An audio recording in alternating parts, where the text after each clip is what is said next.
දීපවංශයේ බලලා තමයි මේක ලියුවේ. හොඳේ දීපවංශයේ අඩුපාඩු හඳුනගෙන කතුවරයා ඒව මගහරවලා තමයි මේක ලියුවේ. ඒක දීපවංශයත් මේක ලියනකොට සම්බන්ධ වුණා. පුතා දැන් මෙහෙම කිව්වනේ. දැන් මේක මුල කොටසදී අපි කතා කරන්නේ. පස්සේ කාලෙකදී ඒ කාලවල හිටපු කතුවරු මේකට තවත් කොටස් එකතු කරා. ඒ නිසා මහා වංශය තුල ලංකාවේ ඉතිහාසය අඛණ්ඩව ලියුණා. මහානාමහාමුදුරුවෝ නවත්වීම එක මහසනගගේ පාලකල අවසානයේ උන්වහන්සේක නැවතුවල පස්සේ ඊට පස්සේ කාලෙක හිටපු යම් කතුවරු මේකට ඒ කාලවල අදාළ කරන තොරතුරු ලියලා මේකට එකතු කරා. ඒ නිසා දීප වංශය තුල මහා වංශය තුල ලංකා ඉතිහාසය අඛණ්ඩව තියෙනවා. පුතාලා හිතනවද මේ විශ්වාස කරන්න පුළුවන්ද මේ මහා වංශය තාම ලියනවා? ඒක නම් විශ්වාස කරන්න බෑ. දැනේ සංස්කෘතික අමාත්‍යාංශයේ තියෙන වෙනම කමිටුවක්. සර් කියන්නේ මුකුත් තේරුමක් නැතුව නෙමෙයි. හොඳේ සංස්කෘතික අමාත්‍යාංශ කමිටුවක් ඉන්නවා පත් කරලා ඒ කමිටුව මේක ලියාගෙන යනවා. දැන් තව අවුරුදු අපි තුමු 200ක් ගිහිල්ලා මේ එතකොට ඒ ඉන්න પરම්පරාවට මේ අද වෙච්ච දේවල් දැනගන්න පුළුවන් මේකේ. නේද? දැන් මහා වංශයේ හැබැයි අද ඒවල නම් දාන්න නැතුව ඇති නේද? නෑ හැබැයි ඒ પરම්පරාවල් දාගන්න වෙයි. එහෙම ලියන්නේ නැතුව ඒක සමහරට මාසයක් කමාරක් කියලා නැත්නම් අවුරුද්දක් කමාරක් කියලා එකතු කරලා ලියන නැත්නම් ඒගොල්ලෝ. නමුත් මහා වංශය ලියන දැන් මේ සිද්ධ වෙන කරුණු එහෙම පහල බෙල් වල දාගන්න වෙයි. මේ කාලේ වෙච්ච දේවල් අහලා. ඕවත් ලියන්න එපානේ. දැන් අපිත් මේ ඉතිහාසෙ තිබිච්ච අඩුපාඩු නේද අපි කතා කරනවානේ. ඒතකොට කතා කරන්නේ කතෝරෝ ලියපු නිසා. එතකොට දැන් ඕක ලියන එක රජයට නවත්තන්න බැරිද? ඒ කියන්නේ වෙනස් කරන්න රජයට ඕනු කරන දාන්න බැරිද? රජයේ බලපෑම් ඉතින් ඒවට එල්ල කරන ගන්න නැතුව ඇති. ඒක නම් හරියට කියන්න අමාරුයි. සමහරවිට බලපෑම් වෙනවත් ඇති. ඉතින් ඕවා හරියට මැත්තක දැනගන්න බෑනේ ඉතින්. අපතේ හරියට මැත්තේවද කියලා දැනගන්න බෑනේ. ඔව් ඒ ප්‍රශ්න තියෙනවා. අපිට සැකයක් මතුවෙනවා මේ තියෙන කරුණු 100ක් හරිද කියන එක. 100ක් හරි නෑ මේවා. 100ක් හරි නෑ. නෑ වෙනස්. කිව්වසන්නේ කතෝරේ අතින් කෑ දාලා වගේද? ඔව් ඔව් ඔව්. එහෙම තියෙනවා. කතෝරේ අතින් දාලා වෙලක් තියෙනවා මේකේ. අපි ඉස්සර කතා කරමුකෝ. එහෙම තියෙනවා. අතින් දාපුවක් තියෙනවා. සමහරව හිතාමතාම ලියන්න නැතුව හිටියා. ඒ වගේ ප්‍රශ්න තියෙනවා මේකේ. අපි ඉස්සරහ කතා කරමු. හරිද? මම නැස කරගෙන යනවා. ඒතර අපි කිව්වේ මහා වංශය තුල ලංකාවේ ඉතිහාසය අඛණ්ඩව ලියලා තියෙනවා. එහෙම අඛණ්ඩව රටක ඉතිහාසය ලියපු පොත් කොහොම ලෝකේ අඩුයි. රටවල් මට ගල්ලානේ සර්. රටවල් පුතේ තියෙනවා කියන්නේ 5-6ක තමයි ඒ වගේ පොත් තියෙනවා කියන්නේ. සම්පූර්ණ ඉතිහාස ලියන පොත්. ඒ නිසා අපිට ඒක අපි ආඩම්බරෙන් පුළුවන්. අපිට මුළු ඉතිහාසය කියන්නේ 2500ක අවුරුදු ඉතිහාසය ලියවුණු පොතක් තියෙනවා කියන එක අපිට ආඩම්බරෙන් කාරණයක්. සමහර රටවල් තුන අපිට ගොඩක් ඉතිහාසය දිගයි. අපිට ඉතාලිය ගත්තොත් ඊට පස්සේ තව තියෙන ඔය ග්‍රීසියන් ගත්තට පස්සේ ලෝක රටවල් තියෙන සමහර ඒවා මේ ඔය ඉරාන එහෙම අපිට ලොකු ඉතිහාසයක් තියෙනවා. නමුත් ඒගොල්ලන්ට අර අඛණ්ඩ ඉතිහාසයක් ලියවුණු ගන්නට අඩුයි ලෝකෙ. ඒ නිසා අපිට ආඩම්බරෙන් පුළුවන්. හොඳයි. මේ අපි මේ ටික තව එකක්. මේ දීපවාසිය මහා වංශ තොරතුරු සමානකමක් තියෙනවා ඈ. සමාන. ඒකට හේතුව මේ වංශ කතා දෙක ලියද්දී ඊට කලින් ලියවිලා තියෙන ග්‍රන්ථවල ආభాෂය ලැබුවා. මොකද ග්‍රන්ථ එකක් තමයි උත්තර විහාරට්ට කතා. උත්තර විහාරට්ට කතා. සේතර මේ ලංගම ලියවෙච්ච වංශය මොකද්ද? විනයට්ට කතා. ඒ කියන්නේ ලංගින්ම ලියවෙච්ච වංශය මොකද්ද? ළඟම කාලෙක සීහලට්ට කතා.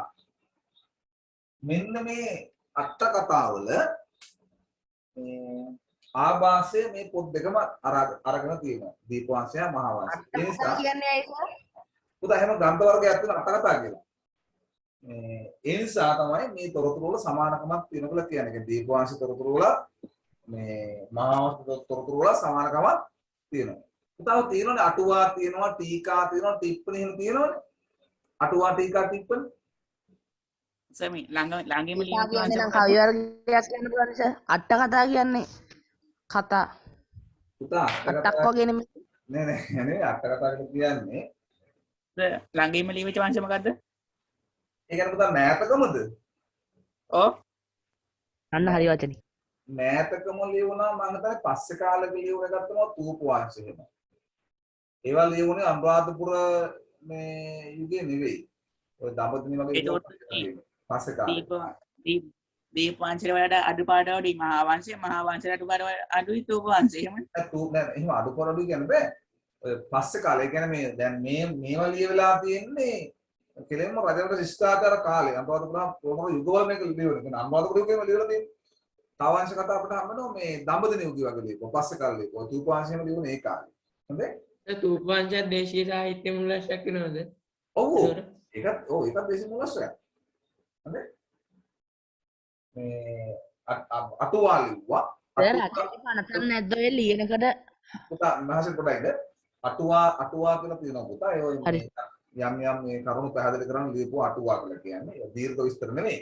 මේ ඔය යම් කරුණක් පැහැදිලි කරන්න ලියපුවා. එතකොට ඒ සමහරලාට අටුවාවත් පැහැදිලි නෑ. ඒ නිසා මොකද කරන්නේ? ඒවට ටීකා ලිව්වා. ඒක පැහැදිලි කරන්න. එතකොට ඒවාගේ සමහර වචන පැහැදිලි කරන් ටීක්කොන ලිව්වා. එහෙම ග්‍රන්ථ ලියුණා. හොඳේ. දැන් මහා වංශ සමහර තැන් තේරුම් ගන්න අමාරුයි. ඒ වචන පැහැදිලි නෑ. ඒ නිසා ඒකට ලිව්වා ටීකා ලිව්වා. ඒ වගේ එහෙම ලියලා තියෙනවා. හොඳේ. සර් ගැසට් එකක්වත් නැද්ද ඔයයි තියෙන කතා එහෙම වෙනස් කරන එකට දඩුවම් විදියට? ඒ වෙනස් කරන්න බෑ. ඉතින් හොඳේ කාටවත් එහෙම නෑ අලුතෙන් ලියනේවයි. මහසෙන් අපි ඒව කතා නොකරමු. වැඩක් නෑ මේ. ඔව් නේද? රටේ ප්‍රශ්න දාලා නෑනේ. ඒවා තේරුමක් ඇති වෙන්නේ හොඳේ. අපි මේක ලියාගෙන යමු. තියෙන ඕල්නේ ඉස්කෝලේ. මොකක්ද පුතේ? වාර පරීක්ෂණයක් තියෙන ඕල්නේ ඉස්කෝලේ. තියෙනවා. ඔව්. ඒකට ලෑස්ති වෙන්න හොඳේ. ඒකවත් සර් මොකද්ද? සර් අපි අමතර දවසක් දාලා කරමුද? ඔව් දැන් අපි 19 අපි මොකද අපි මේ අපි ඉරිදා මේ අරගෙන ඉදි කරගෙන යන් මේ ඉවරනකම් මේ දිගටම ඉරිදා දවස් අරගෙන අපි 9 පොත ඉවර කරලා දාමු. නෑ සර් මේ ඉරිදාට මොකද පුතේ? වාර තුනෙම ඉරිදාට සර් මේ ඉරිදාට මේ විභාගෙ තියෙන දවස් කලින් දවස් වගේ අපි සාකච්ඡා කරමු නේ නිකන් නම් මාසෙ ටික. ආව වාර. ආයෙ කොහොමද ඒක? සර් තමාලා අහන්නේ මේ තුන්වෙනි වාරයේද පළවෙනි වාරයේද දෙවෙනි වාරයේද නැත්නම් වාර තුනමද කියලා විභාගෙට එන්නේ. විභාගෙට මම නම් හිතන්නේ මුළු පොතෙන් අහන එකක් නෑ. ඔය මේ සර් ඉස්කෝලේ ටීචර්ලා නම් කිව්වේ මේ උගන්නපු ටිකෙන් එන්නේ කියලා. ඔව් පොඩ්ඩක් උගන්න පුතකින් තමයි එන්නේ ඔක. මේ ඒක ලොකු පේපර් එකකුත් නෙමෙයි පොඩි පේපර් එකක් දෙන්නේ අනාවරණ පරීක්ෂණයකට 6යි පේපර් එක තියෙන්නේ. ඔයගොල්ලන්ට තියෙන ප්‍රශ්න 20ක් 25ක් විතර දෙයි ඒකට. ඈ? ඔව් ඒවත් ලොකු ප්‍රශ්න නෙමෙයි කෙටි උත්තර ලියන්න පුළුවන්. ලියන්නද ටීචර් ගහන්නද සර්? මේ ලියන්නද අපි කොළවල ලියන්න ඕන එක සමහරට දෙකම තියෙයි. ඉතින් මේ කොහොමත් කෙටි උත්තර සපයන්න පුළුවන්, පැයෙන් ලියන්න පුළුවන් පේපර් එකක් තමයි දෙන්නේ. පැයකින්. ඒකට සර් මේ අපි කොළවල ලියන එකත් ගිය පාර වගේ. ඈ? ගිය පාර වගේ කොළවල ලියන එකක්ද? ඔව් කොලේක ලියන්න වගේ හම්බෙයි. සර් දවස් කීයක් විතර යනකම් තියනවද? දවස් පුතා එක දෙකක් විතර තියන්න වෙයි. මම එක දවසකට විෂයන් 3ක් 4ක් තියයි. අවුද තියෙන්නේ? ඒක පටන් ගන්න සිකුරාදා. ලබන සිකුරාදා පටන් ගන්න. මොන? ලබන කියන්නේ මේ 3 වෙනිදා පටන් ගන්නවා ඒක. ඒ කියන්නේ මේ සති සිකුරාදා තියෙනවා ඒක. හපොයිස තාම ඉස්කෝලේ ගියා. එතකොට සර් අපිට නෑනේ. ඔව් දැන් පුතාලට 3 වෙනිදා අහුවෙන්නේ නැත්නම් ඔයාලට ඊළඟ සඳ හම්බෙයි ඒක. අපි බලන්නේ හොඳයි? හරි. පුතේ අපි මේක ලියාගමු. මාතෘකාවක් ලියලම ලිවුණා හරි මේක නේද? ඒ කියන්නේ සර් 10 වසරට පාස් කරන එකක්ද නැත්නම් ඔය මේ ඇගීමක්ද? පුතා 10ට නෑ නෑ මේක 10ට පුතේ ඉන්න නිෂාද වෙන්න. 10ට පාස් කරනකම් නෙමෙයි පුතා මේක. ඔයගොල්ලෝ 10ට පාස් කරන්න තියෙන්නේ මේ මාර්තු මාසය අතරේ තියෙන්නේ. හොඳේ එහෙනම් මේ 10ට පාස් කරන නෙමෙයි මේක මේ අනාවර පරීක්ෂණ කියලා කියන්නේ. වාර විභාගයකුත් නෙමෙයි මේක. ගැටීමක් මිනිසුන් අපේ ටීචර්ලා කියනකොනේ ඔය මේ කියන්නේ කොරෝනා කියලා ඔයගොල්ලෝ මේ පහුගිය කාලේ ගෙදර ඉන්නකොට ඔන්ලයින් එකෙන් ඉගෙන ගත්තද කියලා තමයි බලන්න දෙන්නේ මේකෙන්. හොඳේ.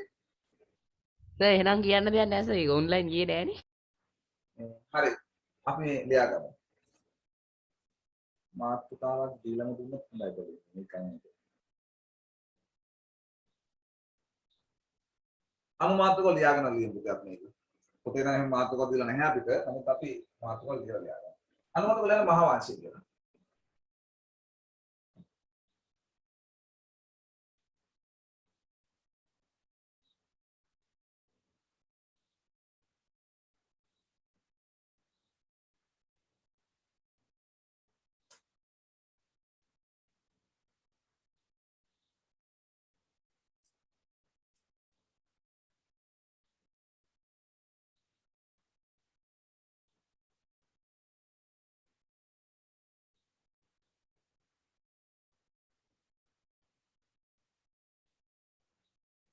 අපච්ඡේදයක් ලියාගන්න.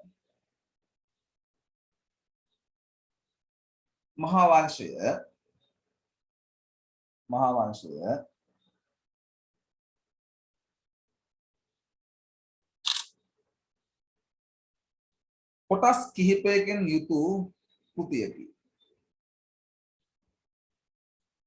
කොටස් කිහිපයකින් යුතු කෘතියකි.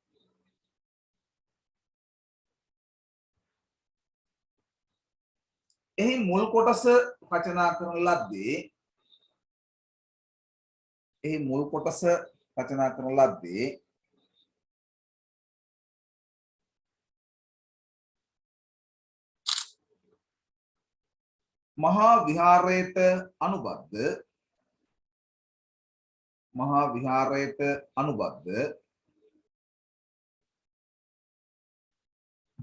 මහා විහාරයට අනුබද්ධ දික්සඳ සෙනවියා පිරිවෙන් වාසී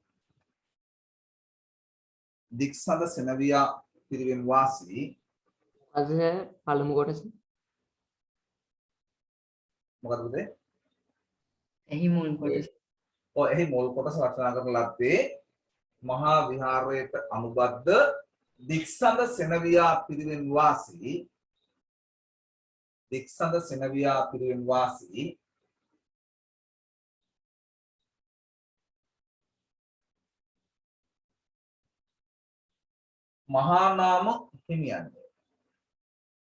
මහා නාම හිමියන්ය. දීපවංශයේ මෙන් බුදුන් වහන්සේගේ ලංකා ගමනේ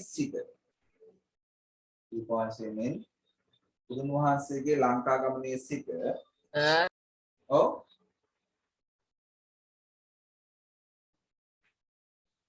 බුදුන් වහන්සේගේ ලංකා මාට්ටනේ ඉවර වෙන්නේ පන්තිය. නැවතේ අතහ මාට්ටනේ ඉවර වෙන්නේ. ඔව් බුදුන් වහන්සේගේ ලංකා ගමනේ සිට මහසෙන් රජුගේ පාලන කාලය අවසානය දක්වා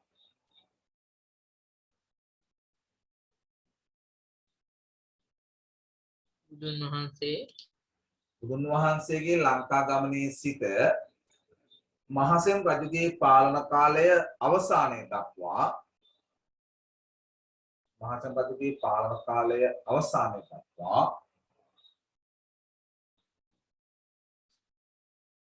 ඓතිහාසික තොරතුරු මෙහි ඇතුළත් වේ.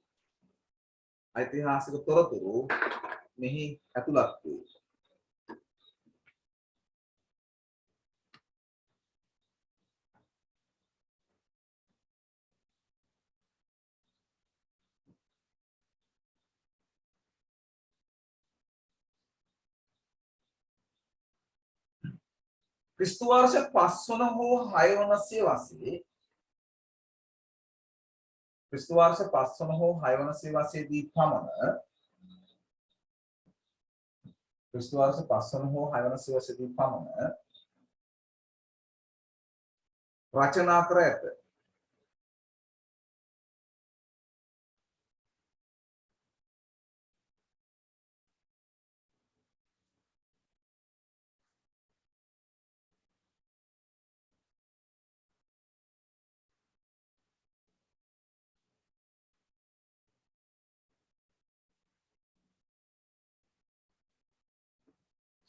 අලුත් ඡේදය ලියන්න. සර් ඔව්. පොඩ්ඩක් මේ මහසෙන් රාජ්‍ය සමයේ මහසෙන් රජුගේ පාලන කාලයේ අත මහසෙන් රාජ්‍ය සමයේ හොඳ ඒවා හිමන ලිපි කමක් නැහැ සමයේ අවසානයේ දක්වා ඓතිහාසික තොරතුරු මෙහි ඇතුළත් වේ. සර් ආශ්මික ඇවිල්ලා නෑ නේද? අද නෑ නේද? Sir positive. එහෙමද? එලයි තාත්තා. නෑ එයාට පොසිටිව්. ඉස්කෝලේ ආවා. ඉස්කෝලේ සර් ඔළුව රිදෙනවා කියලා කිව්වා එන්න වෙන්නේ නැහැ කියලා කතාව කිව්වා ඊට පස්සේ. අපිටත් කොරෝනා සර්. මේ ඉතින් ඔයාලා පුතේ අහුවේ නැද්ද මේ කොල්ලෑප දුන්නේ නැද්ද? දුන්නා සර් මේ දවස් ටිකේ කතා කරා. ඔව් මොකද කිව්වේ? සාදීසලත් ලෙඩ වෙලානේ. ඈ? සාදීසලත් ලෙඩ වෙලා කියන්නේ. එහෙමද? සදීෂ? තමාලටත් අවු මේ අමාරුයි කියලා කියන්නේ ඔය දැන්. කමාල තමාල දැන් කියන්නේ කමාල මේ මොකෝ උනේ මේ පොසිටිව්ද නෑනේ? ඔව් අම්මයි තාත්තයි පොසිටිව්. එහෙමද? මල්ලිත් පොසිටිව් වෙලේ. එයාලා චෙක් කරේ නෑ. එතකොට පුතා මේ අමාරුයි සර්. එයාලා චෙක් කරන්නේ නැහැ මේ මොකද අම්මා තාත්තා පොසිටිව් වෙන චෙක් කරන්නේ නැහැ මේ එතකොට පුතා අමාරුත් නෑනේ? අම්මට නම් ටිකක් අමාරු තාත්තට නම් එච්චර අමාරුවක් නෑ. අම්මා දැන් එතකොට පුතේ ගෙදරද ඉන්නේ මේ ගෙදර දැන් දවස් කීයද උදේ? දවස් 10ක් වගේ. 10ක් අර යනන් සර් තාම 3යි. අද ඇවිල්ලා නිරෝධායන කළා ගියා. දවස් 10ක් කරත් අලුත් ඡේදයක් තියෙනවා. ලියාගන්න. සතාම කිව්ව නෑ. අලුත් ඡේදයක් හොඳේ. මහා වංශයේ මුල් කොටස සහ මහා වංශයේ මුල් කොටස සහ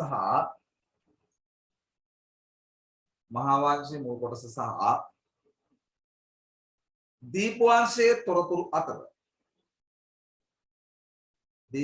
තොරතුරු අතර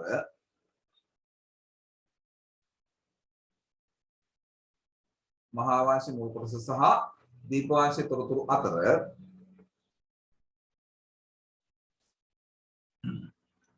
සමානකමක් තිබේ.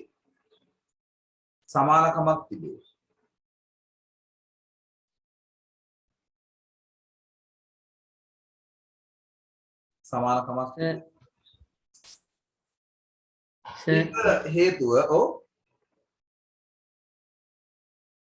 සර් කට්ටුනා සර් මේ අර ක්‍රිස්තු වර්ෂ 5 හෝ 6 සියවසේ පමණ රචනා කර ඇත. එතනින් පස්සේ මොකක්ද කියන්නේ? කොච්චර ඉඳ තියන්නද? පටන් ගත්තා.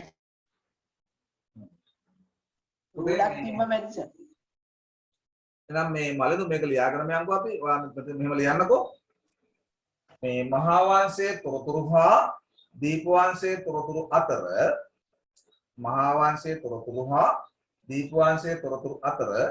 සමානකමක් තිබේ.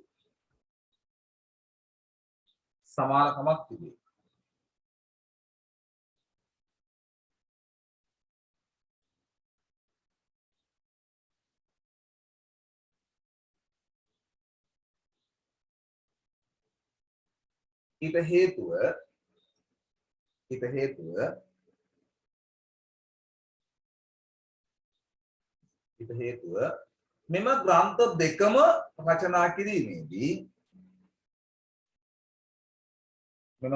දෙකම රචනා කිරීමේදී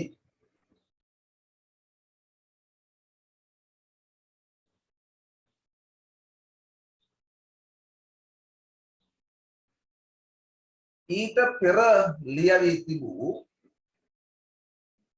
ඊට එම පෙර ග්‍රන්ථ දෙකම රචනා කිරීමේදී ඊට පෙර ලියවී තිබූ ඊට පෙර ලියවී තිබූ එක අතක ලියන්න පල්ලෙහාට හොඳ එක අතක ඊට පෙර ලියවී තිබූ එන්න මේවා උත්තර විහාරට්ට කතා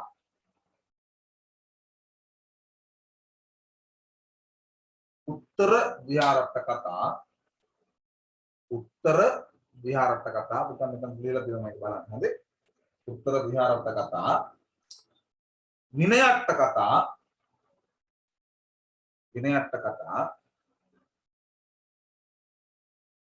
සීහ ලට්ට කතා උත්තර විහාරට්ට කතා විනයට්ට කතා සීහ ලට්ට කතා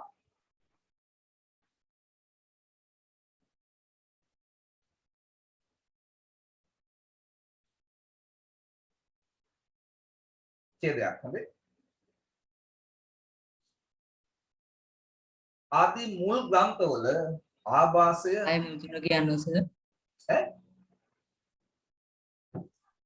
උත්තර විහාරට්ට කතා විනයට්ට කතා සීහ ලට්ට කතා උත්තර විහාරට්ට කතා විනයට්ට කතා සීහ ලට්ට කතා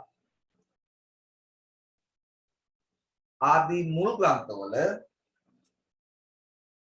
මුල් ග්‍රන්ථවල ආభాසය ලබා ඇත ආభాසය ලබා ඇත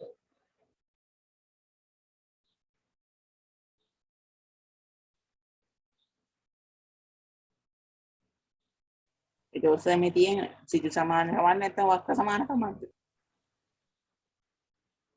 නෑ පුතා එහෙම නෙමෙයි මේ ග්‍රන්ථ දෙකේ තොරතුරු ඇතුළත් මේ දැන් මේ පොත්වල තියෙන තොරතුරුනේ ඒ තොරතුරු වල සමානකමක් තියෙනවා සමහරට අපි හිතමුකෝ දැන් දීපවංශයේ ඉතිහාසයේ කතා ටික තමයි මහා වංශෙත් තියෙන්නේ අපි හිතමුකෝ ඒ වගේ මේ තොරතුරු වල සමානකමක් තියෙනවා ඒ සමානකමට හේතුව කියන්නේ ඔන්න මේ මූල ග්‍රන්ථවල ආభాසය ලබන්නේ නැති බව කියනවා අපි අලුත් දෙයකට යමු ආපහු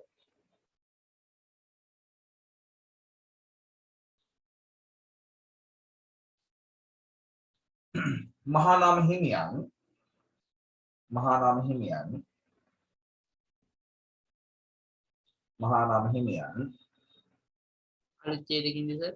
ඔව් අලුත් ඡේදයක මහානාම හිමියන් මහා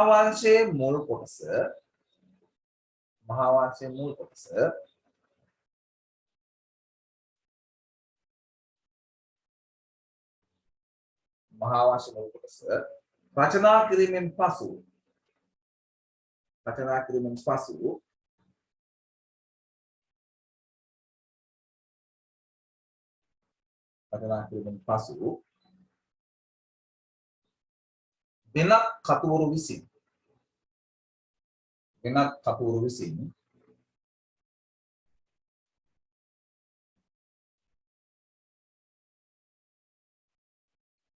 වෙනත් කතුවරු විසින්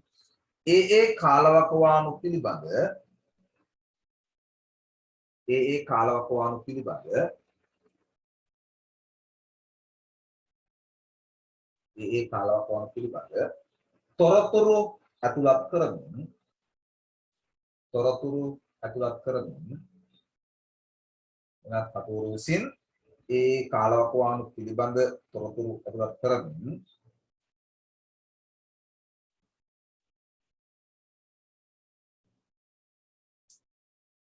අඛණ්ඩ කෘතියක් ලෙස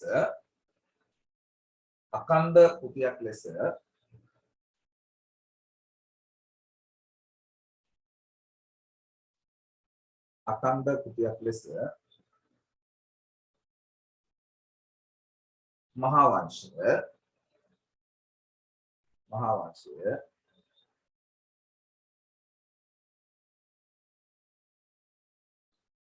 වංශය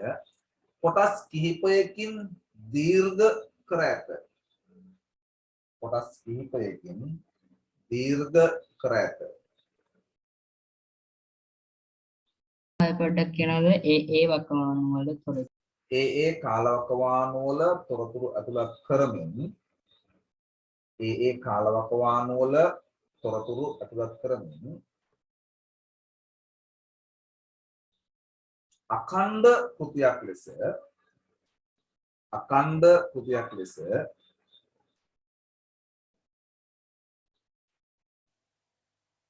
අඛණ්ඩ කෘතියක් ලෙස මහා වංශයේ කොටස් කිහිපයකින් දීර්ඝ කර ඇත. මහා වංශ කොටස් කිහිපයකින් දීර්ඝ කර ඇත. ඊට පස්සේ මේ මුලින්ම ලියවුණු සාහිත්‍ය කෘතිය මොකක්ද? ලංකාවේ මුලින්ම ලියවිලා තියෙන්නේ ඔන්න ඔය කියන මේ අපි සාහිත්‍ය මූලාශ්‍ර විදිහට ගන්නේ මුලින්ම ලියවුණු උදීප වංශය. සාහිත්‍ය මූල කියන්නේ ඉතිහාස තොරතුරු ලබා ගන්න පුළුවන් එකක් නෙවෙයි අපි මූලාශ්‍රය කියලා කියන්නේ. ඒතර මූලාශ්‍ර වශයෙන් ගත්තොත් මුලින්ම ලියවිලා තියෙන්නේ ඔය කියන දීප වංශය. හැබැයි ඊට කලින් ලංකාවේ පොත් තිබිලා තියෙනවා. ඔය උත්තර විහාරාර්ථ කතා, විනයාර්ථ කතා, සීලාර්ථ කතා කියලා කියන ඊට කලින් ලියවිච්ච ග්‍රන්ථ වගේ. ඉතින් ඒවා අපිට ගන්න පුළුවන් මුල්ම සාහිත්‍ය ග්‍රන්ථ විදිහට. සාහිත්‍ය මූලාශ්‍රයක් විදිහට අපි ගන්නකොට අපිට ගන්න තියෙන්නේ දීප වංශය. ඊට පස්සේ මේ ඉස්සර මේ ඉඳලා තියෙන පුස්තක පොත්වලද ඔව් ඒ සියල්ල ලියලා තියෙන පුස්තක පොත්වල. අපි අපිට පිටුරේක දාලා තියෙන පුස්තක පොතක මේ පොතේ අපි දාස්තක දික් කරගමු අපේ වාක්‍ය. ඒක පොඩ්ඩක් දාන්නකෝ සර්. හරි මම පෙන්නන්නම් හොඳේ. මේක අපි ලියාගෙන යමු. මේ ඒ අනුව මහා වංශයේ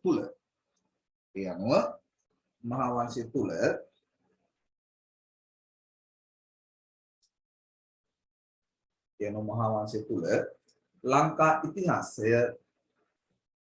ලංකා ඉතිහාසය අඛණ්ඩව ලියවී ඇත. ලංකා ඉතිහාසය අඛණ්ඩව ලියවී ඇත.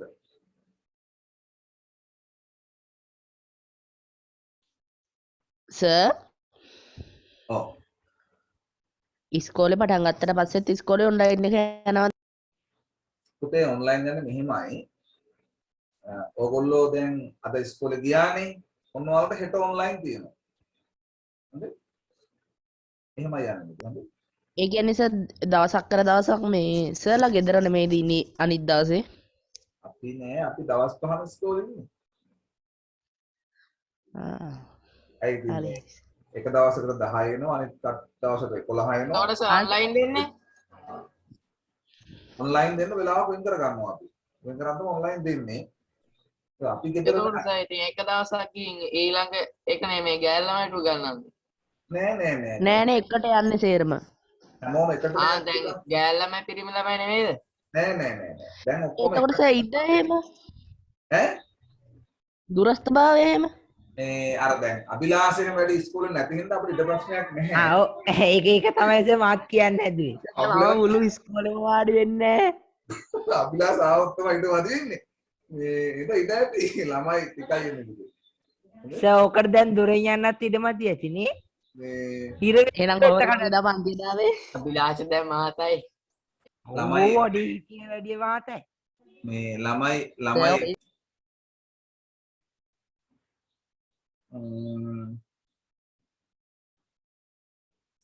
මෙමලිය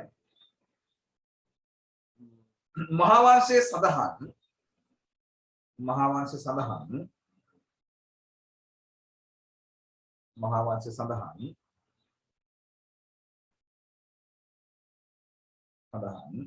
ඇතැම් ඓතිහාසික තොරතුරු මහා වංශයේ සඳහන් ඇතැම් ඓතිහාසික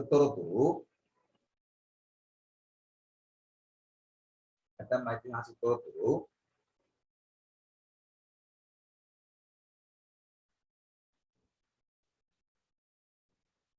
සෙල්ලිපි සහ වෙනත් මූලාශ්‍රය වලින් තහවුරු වේ.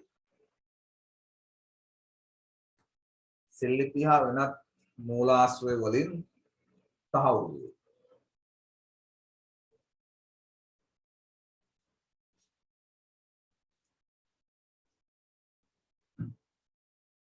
එම නිසා මහා වංශය තහවුරු තහවුරු වෙනවා කියන එක තහවුරු වේ.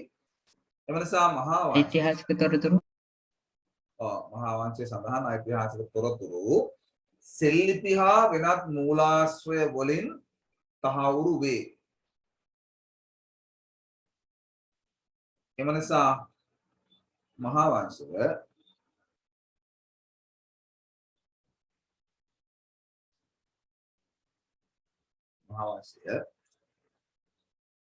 විශ්වසනීය මූලාශ්‍රයක් සේ සැලකේ. විශ්වසනීය මූලාශ්‍රයක් සේ සැලකේ. දැන් චූට්ටක් උදේ අහගන්න ඕගොල්ලෝ කතා කරන්න එපා. මෙහෙමයි. අර අපි කතාවට ගියට පස්සේ කියන්න ඕන ගමත කරනවනේ. අපි කිව්වා මේ මහා වංශය පස්සේ කාලෙකදී ඒ කාලවකවානු වල හිටපු කතුවරු ඒ කාලවකවානු කරන තොරතුරු ලියලා මේකට එකතු කරා කියලා. ඒ නිසා මහා වංශය අඛණ්ඩ කෘතියක් වශයෙන් ලංකා ඉතිහාසයේ ලියුණා මේක. සමහරු කියනවා මේ මහා වංශයෙන් පස්සේ ලියවිච්ච එකට චූල වංශය කියලා. මහා වංශයේ මුල එක අග කෑල්ල චූල වංශය. ඉතින් මේ දැන් ඒ මතය පිළිගන්නේ නැහැ. විද්වත්තු ඒක කියන්නේ නැහැ. ඒ කියන්නේ දැන් පොතකට නම දාන්නේ පුතා. පොත ලියපු කෙනානේ.